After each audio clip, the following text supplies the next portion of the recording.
사랑하셔서 늘 함께 하고 싶어 하시는 주님, 이 시간 주님께 우리의 마음을 드립니다. 말씀하여 주시고 은혜 베풀어 주시옵소서. 예수님 이름으로 기도드립니다. 아멘. 할렐루야. 오늘 계속해서 마태복음 살펴보도록 하겠습니다. 사복음서 중에 맨 먼저 나와 있기 때문에 좀 많은 부분을 살펴보고 있습니다. 특별히 마태복음은 이스라엘, 유대 민족에게 특별히 적용해서 적어진 책이라고 하였습니다.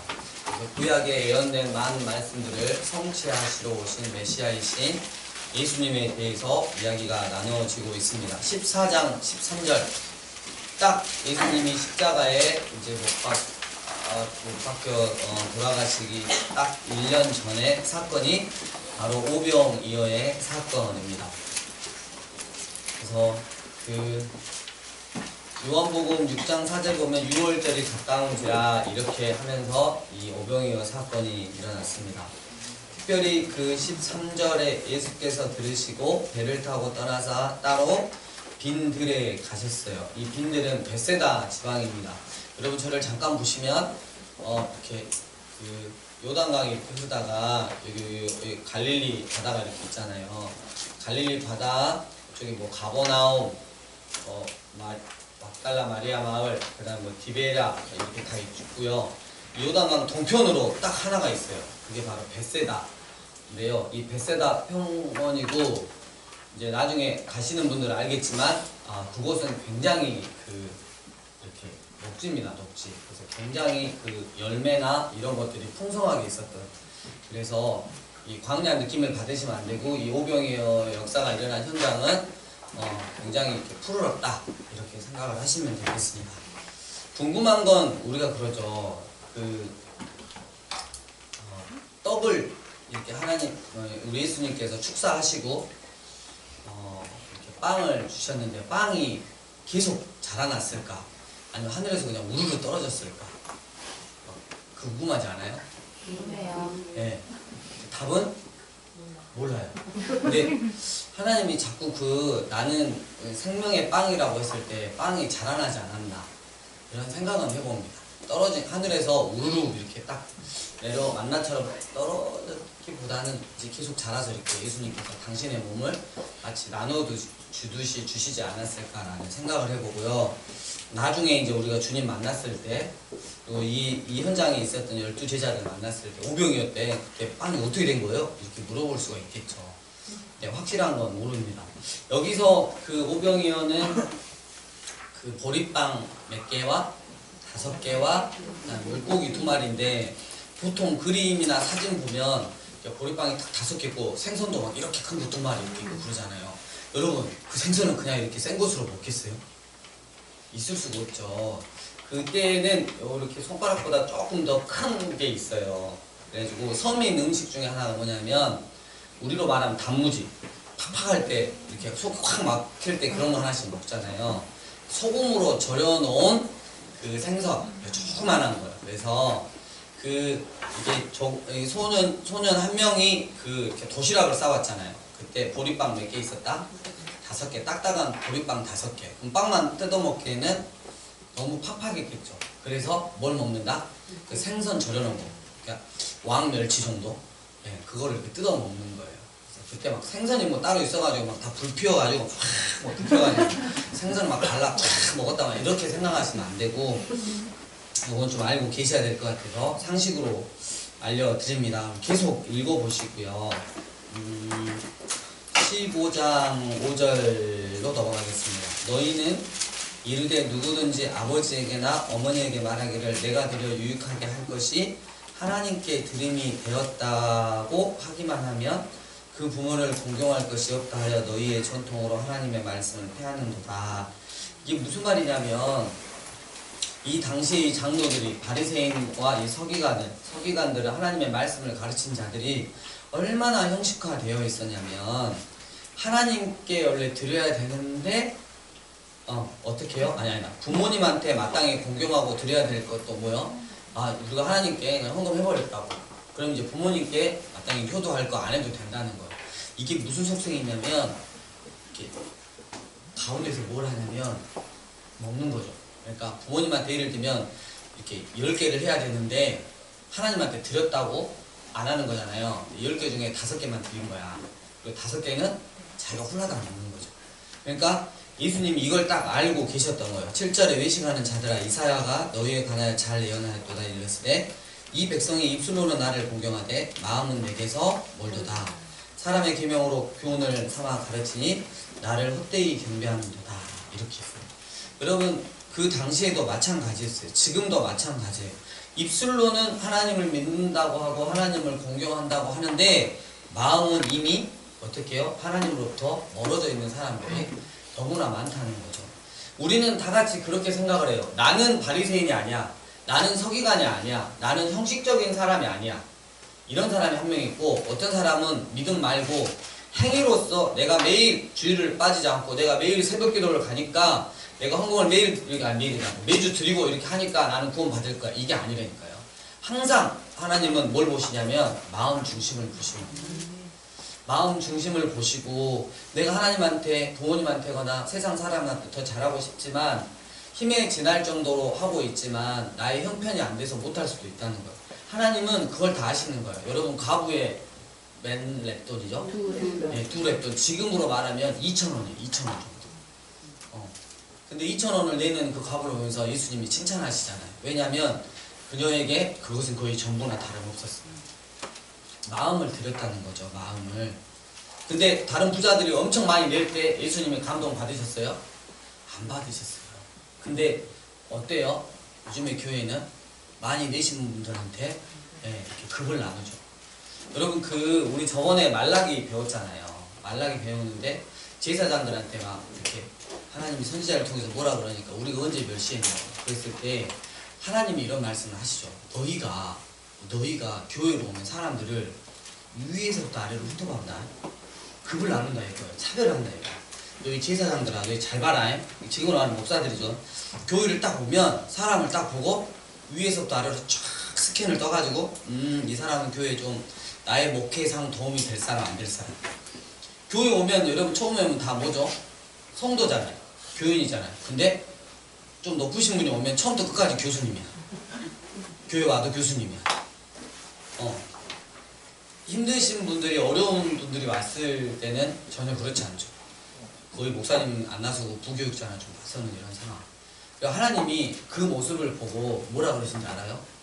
확 얼굴에다 똥을 빡 해갖고 비벼보려니까 이런 식으로 말라기가 그렇게 돼 있어요. 너희 얼굴에 내가 똥을 발라갖고 발라가지고 비벼보려니까 너희 각오해라 되겠어요. 여러분 그 말라기가 지금 이 시대를 거의 많이 상징하는데 주의 종들이 정말 많이 긴장을 해야겠죠. 잘못하다가 뭘 발릴 수가 있다? 똥을 발려. 경건한 성경책에 똥 이야기가 거의 나온다니까. 근데 누구한테 바른다고요? 제사장들한테.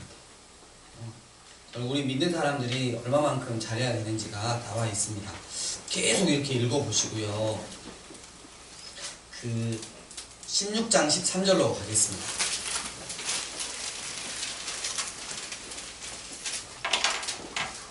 16장 13절 예수께서 빌립보 가이사랴 지방 지금으로 하면 헐몬산에 있는 가장 북쪽이에요. 이스라엘의 가장 북쪽 이방인의 도시 지방에 이르러 제자들에게 물어 이르시되 사람들이 인자를 누구나 하느냐 이르되 더러는 세례 요한 더러는 엘리야 어떤 이는 에레미야나 선지자 중에 하나라 하나이다.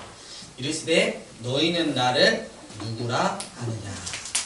저희 다음에 하나님께서 우리 교회 예배당 주시면 저 바깥에다가 우리 가디스나테 2에서 나왔죠. 요거 써놓으려고. 너희는 나를 누구라 하느냐 다 이렇게 해가지고 시몬 베드로가 대답하여 이르되 주는 그리스도시요 살아계신 하나님의 아들이십니다. 예수께서 대답하여 이르되 바요나 시몬아 네가 복이 있도다. 이를 내게 알게 하신 이는 혈육이 아니요 하늘에 계신 내 아버지이니라. 내가 내게 이르노니 너는 누구라? 네, 내가 이 반석 위에 교회를 세우리니 음부의 권세가 이기지 못하리라 이랬어요. 여러분 이 반석 위에 그래서 그 가톨릭은 착각을 하고 있죠. 이 반석이 베드로니까 일대 교황을 누구를 만들었어요?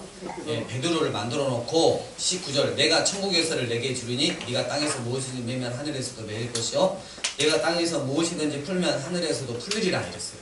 그러니까 베드로한테 줬다 이거야. 베드로한테 줬으니까 베드로를 통해서 로마의 그 교황직을 쭉 1대, 2대, 3대 그리고 지금 누구죠? 프란치스코 교황이잖아요.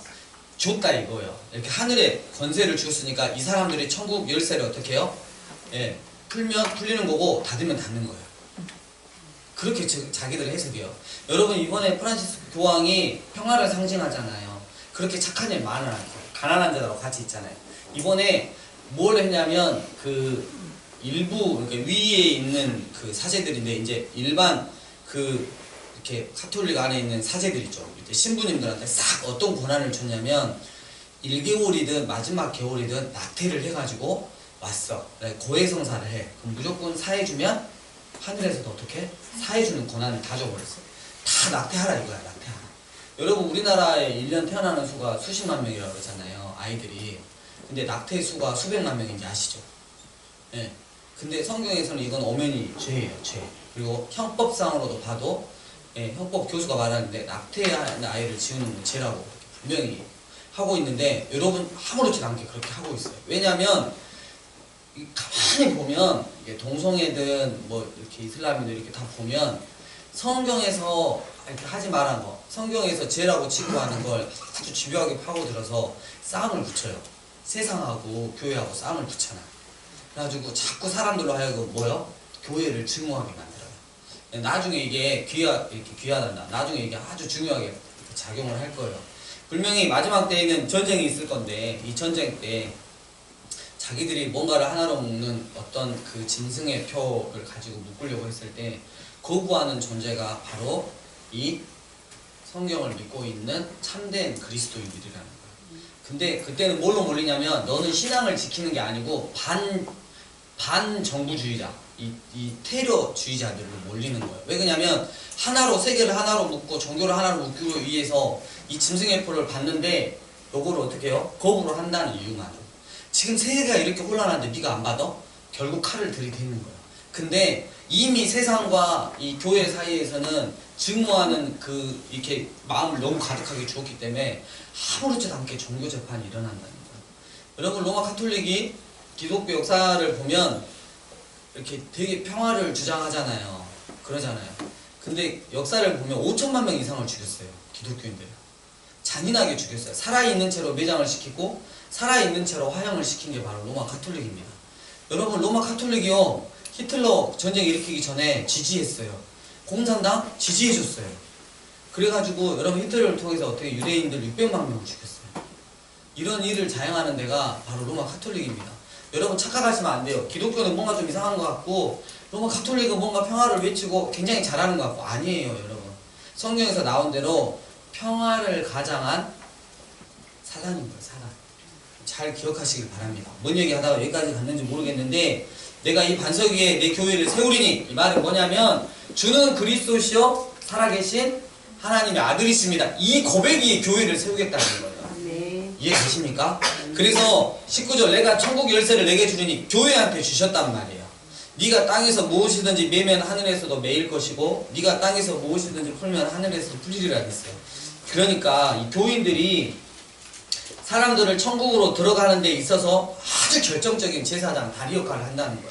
우리가 어떻게 살고 어떻게 말씀을 받고 그들에게 어떻게 하나님의 사랑을 실천하고 이 세상 가운데 살아가는 모습을 볼 때 어떻게 해요? 천국 열쇠가 정말 움직여가지고 그 사람에게도 흘러가는 거예요. 우리가 그런 통로 역할을 해야 한다고 지금 말하고 있는 것입니다. 그래서 내가 이 반석 위에 내 교회를 세우리니 그럼 주는 그리스도시요 살아계신 하나님의 아들이십니다. 우리가 각자 고백을 했을 때 내 고백 위에 뭘 세우시겠다? 교회를 세우시겠다는 거야. 할렐루야.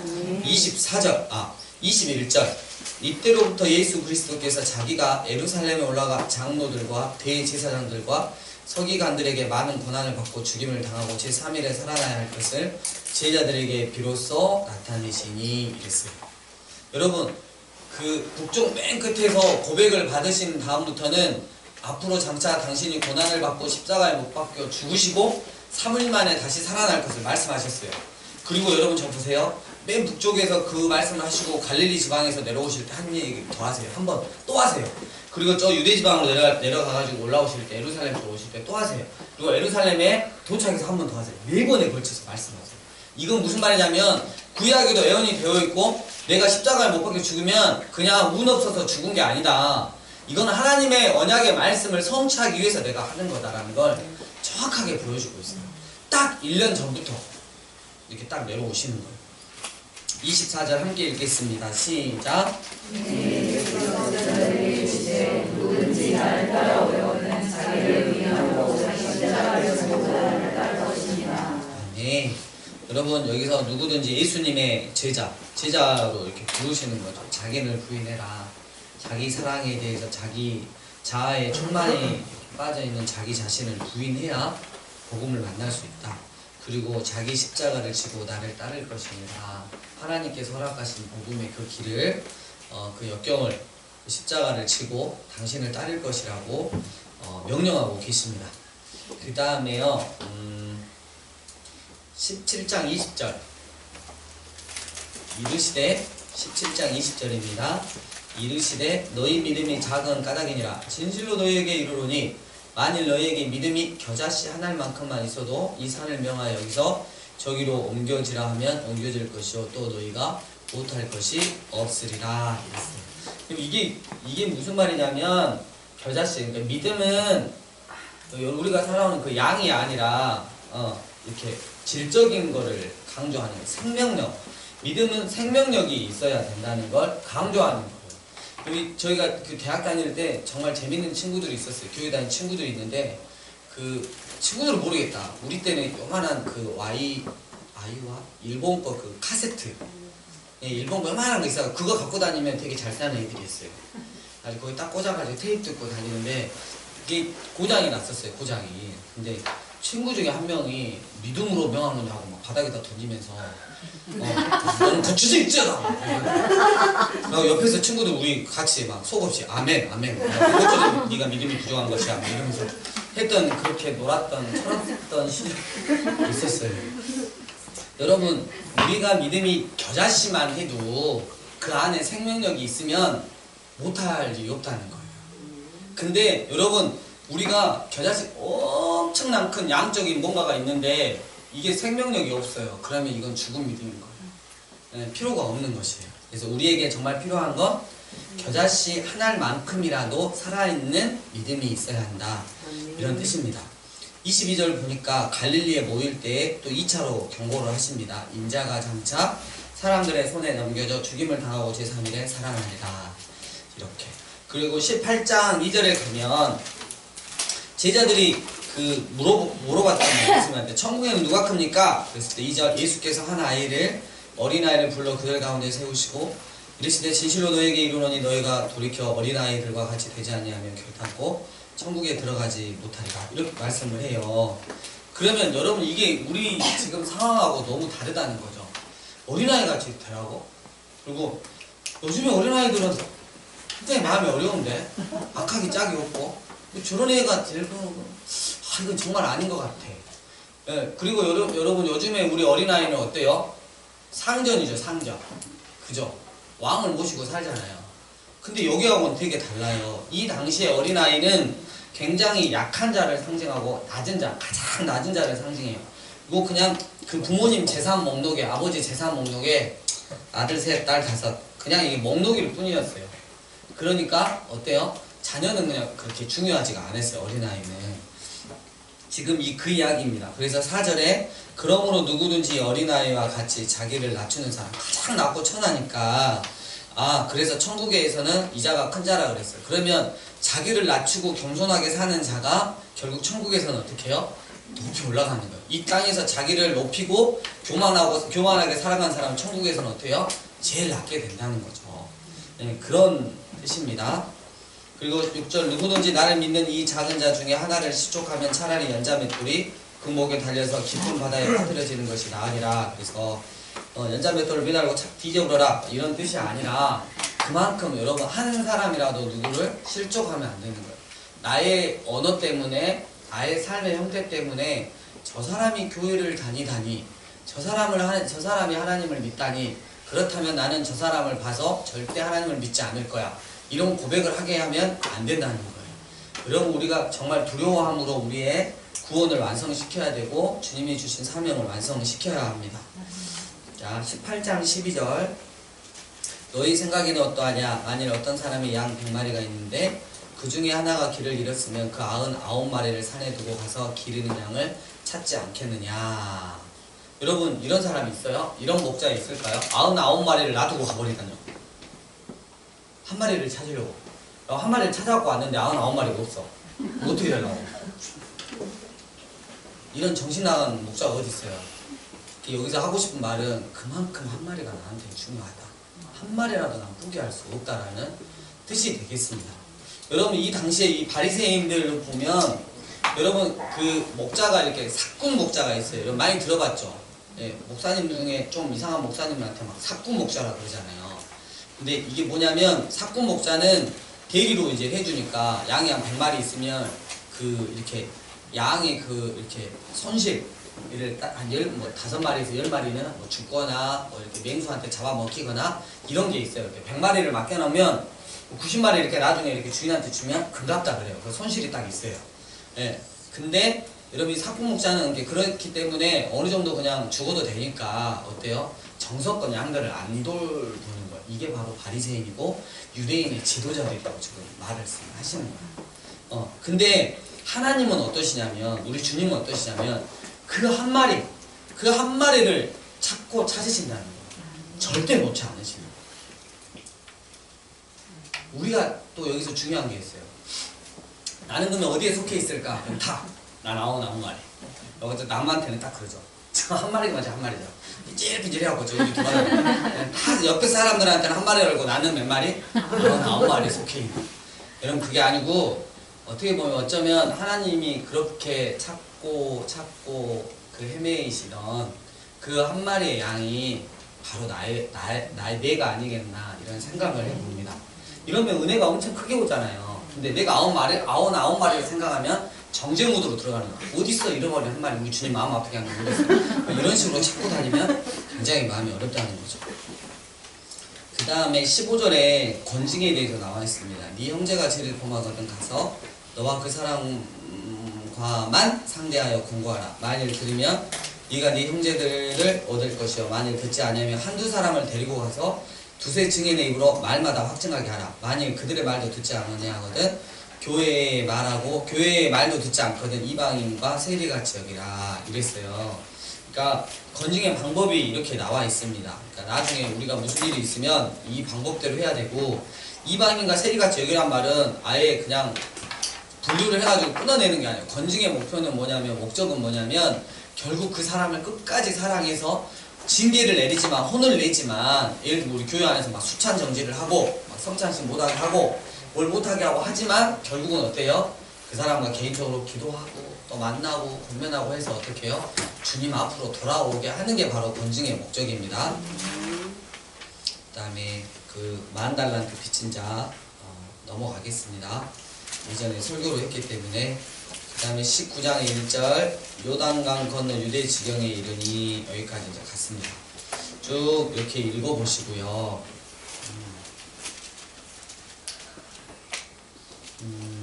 재밌는 거 하나 할까요? 19장 24절에 다시 너희에게 말하노니 낙타가 바늘기로 들어가는 것이 부자가 하나님의 나라에 들어가는 것보다 쉬우니라. 여러분 이게 그동안 그러셨잖아요. 낙타가 바늘구멍으로 이렇게 들어가는 것보다 부자가 하나님 나라에 들어가기 겁나 힘든갑다. 부자로 안 살아야겠다. 네.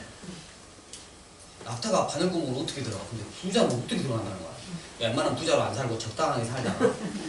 저는 중산층인 줄 알았어요. 제가 이렇게 서민, 중산층 이렇게 있잖아요. 전 중산층인 줄 알았는데 이전에 이제 저희 목회 안 할 때, 학원 할 때, 돈을 벌 때, 난 적어도 중산층은 돼. 중산층이 기본 7억은 가지고 있어야 된다. 나는 서민이구나. 그때 7천만 원도 없었는데. 그래가지고, 나는 확실한 서민이구나. 그때 알았어요. 여러분, 여기 말씀은 그 말씀이 아니에요. 그 낙타가 있는데요. 이렇게, 그 히브리어 보면 이렇게 긴멜이라고 하는 히브리어가 있어요. 이렇게 생겼거든요. 이렇게 생겼, 낙타같이 생겼어요. 근데 이 긴멜은 가난한 자에게 은혜를, 자비를 베푸는 부자를 뜻해요. 다시 말하면 예수님을 뜻한다는 거예요. 그러니까 보세요. 다시 너희에게 말하노니 이 낙타는 다시 말하면 천국의 부자예요. 천국의 부자가 바늘기로 바늘 구멍으로 들어가는 것이 그 다음 부자는 이 세상의 그 아주 돈에 눈먼 부자예요. 세상의 부자가 하나님의 나라에 들어가는 것보다 쉬우니라 이거예요. 정확한 뜻이에요. 다시 너희에게 말하노니 천국의 부자가 바늘기로 바늘 구멍으로 들어가는 것이 세상의 부자가 하나님 나라에 들어가는 것보다 쉬우니라. 확실히 해석이 됐죠? 예. 좋으죠? 오케이. 네. 저는 엄청 좋아요. 그 다음에 그 20장에 천국은 마치 품꾼을 얻어 포도원에 들여보내려고 이른 아침에 나간 집 주인과 같으니 그랬어요. 그러니까 이른 아침 한 6시 정도. 3절 제3시. 여러분 그 유대인의 시계는 더하기 6만 하면 돼요. 3시니까 더하기 6 하면 얼마죠? 9시. 그렇죠. 오전 9시가 되죠. 5절에 6시 그러면 예, 12시 9시 하면 더하기 6 하니까 오후 3시. 그 다음에 11시 오후 몇 시요? 5시. 6시 일 끝나는데 여러분 오후 5시에 와요. 5시. 근데 하나님께서 똑같은 품삯을 주죠. 그래가지고 그 이른 아침에 온 그 일꾼이 성질을 내죠. 예수님 주인이 네가 뭔 상관이냐, 내가 약속한 대로 너에게도 주지 않았냐.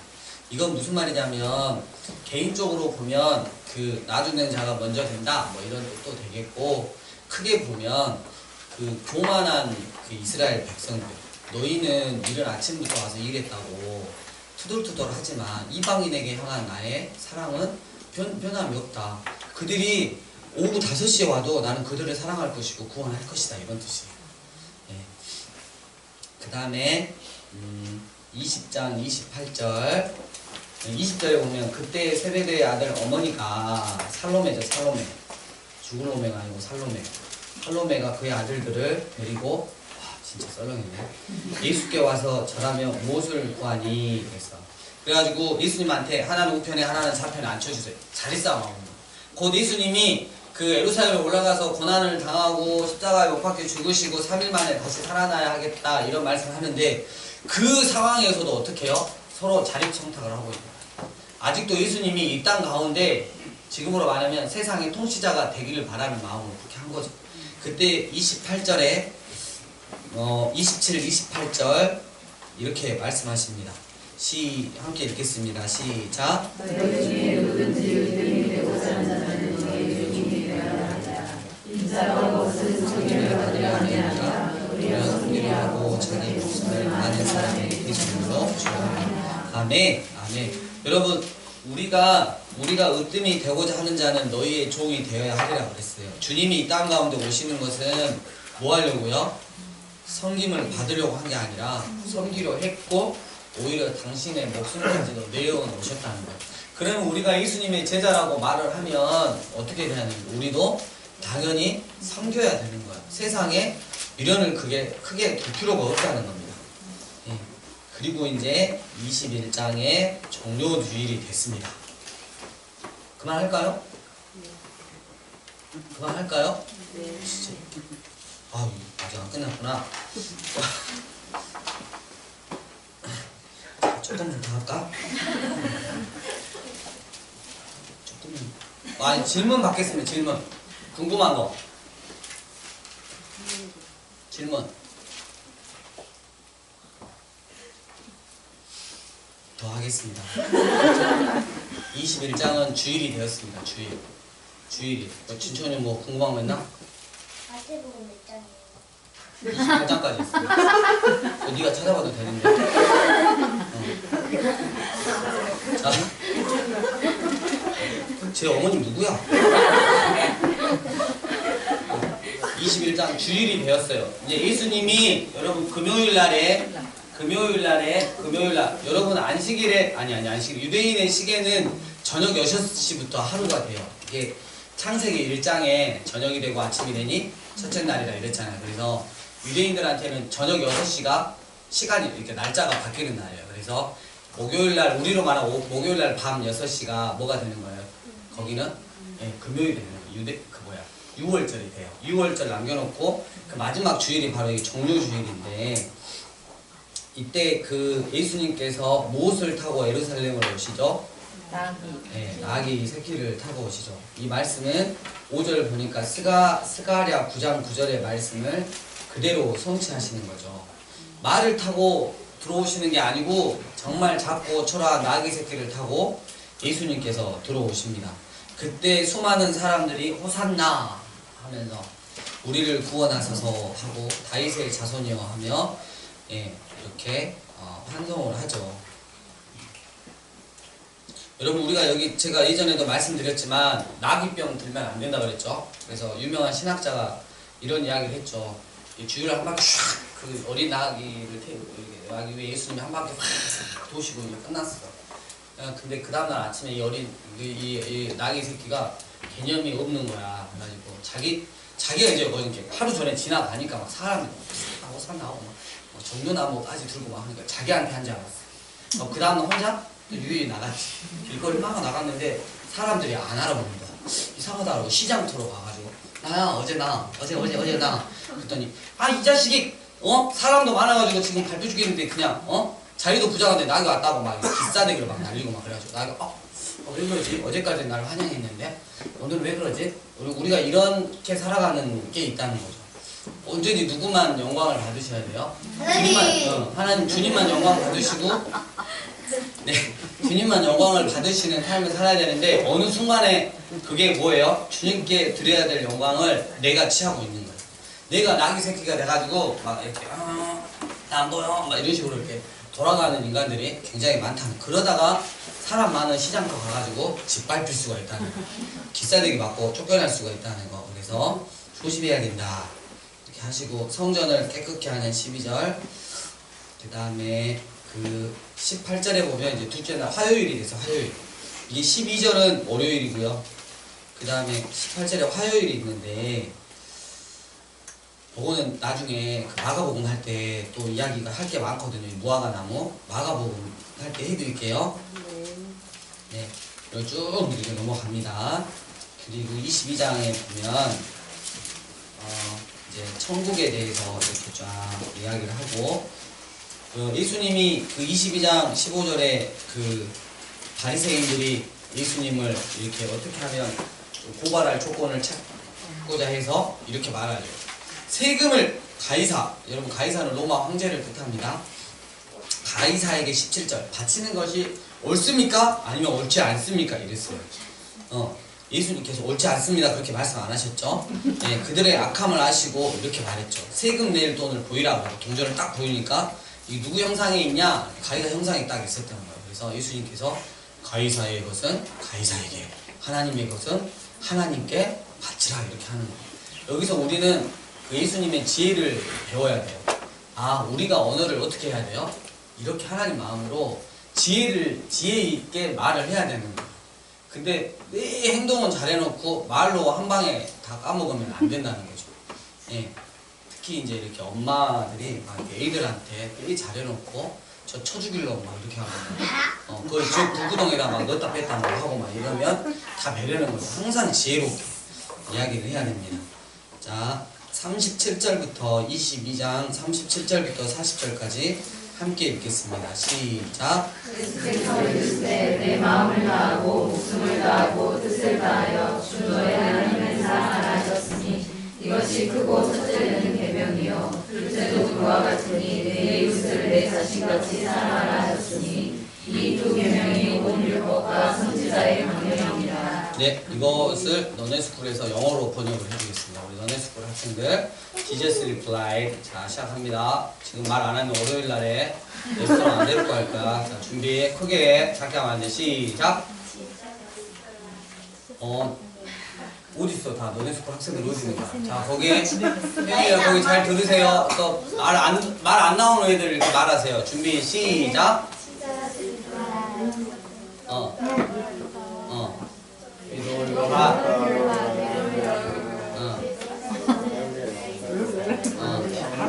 나이다. Yes, like it. 자, 대표로 혜연이가 하겠습니다. 혜연아, 보여줘. 자, 일어서서. 자, 시작.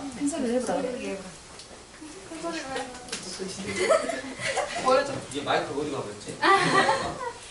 Jesus fly like the Lord your God and withdraw your having and withdraw your soul and withdraw your mind. This is the greatest commandment. This is the first and great This is the commandment. first and greatest commandment. 어. The second. The second is like this. 어. Love your neighbor as yourself. As yourself. Although. Or the law and the prophet hang on these two greatest commandments. 와, 보세요. 우리 성경 잘하는데 우리 너네 스쿨이 성경 66권을 다 했는데 그냥 오늘은 여기만 한 거예요. 그냥 물어보지 마세요. 이게 왜냐면 66권 여기 다 요약이 돼 있기 때문에 아, 다 했다 이렇게 생각하시면 됩니다. 여러분 하나님 사랑하는 거 그리고 하나님의 주신 사랑을 가지고 이웃을 사랑하는 거 이웃을 사랑하는데 결국 이 이웃도 하나님을 사랑하게 만드는 거 이게 예수님께서 주신 가장 큰 두 계명입니다. 23장 15절 화 있을진저 외식하는 서기관들과 바리새인들이여 너희는 교인 한 사람을 얻기 위해 바다와 육지를 두루 다니다가 생기면 너희보다 배나 더 지옥 자식이 되게 하는구나. 여러분 뭔가 느끼는 게 있죠? 예. 그렇게 목숨 걸고 여러분 교회가 전도하죠. 난리가 난리죠. 근데 결국 데리고 왔는데 어떻게 해요? 배나 더 지옥의 자식으로 만드는 교회가 많다는 거예요. 여러분 그런 성도가 있고 그런 목회자가 있으면 안 되는 거예요. 우리가 잘 명심하길 바랍니다.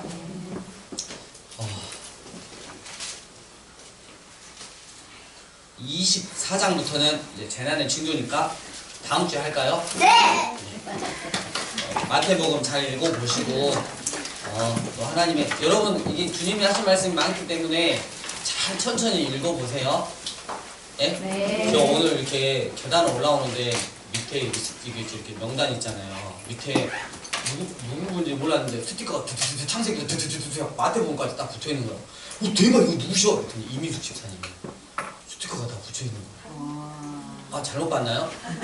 맞죠? 아 그래서 와 이민숙 집사님이 항상 성경 읽기 했는데 다 읽으셨더라고요. 안 읽으신 분들 뭐 부담 가지실 필요 없어요. 이제부터 잘 읽으시면 되겠습니다. 주님 가르쳐 주시기로 마치겠습니다. 하늘의 계신 아버지여 이름이 거룩히 여기를 받으시오며 나라의 마음이며 뜻이 하늘에서 그같이 땅에서 이루어지이다. 오늘날 우리에게 일용할 양식을 주옵시고 우리가 우리에게 죄 지은 자를 사하신 것 같이 우리 죄를 사하여 주옵시고 우리를 시험에 들게 하지 마옵시고 다만 악에서 없어서 그의 나라와 권세와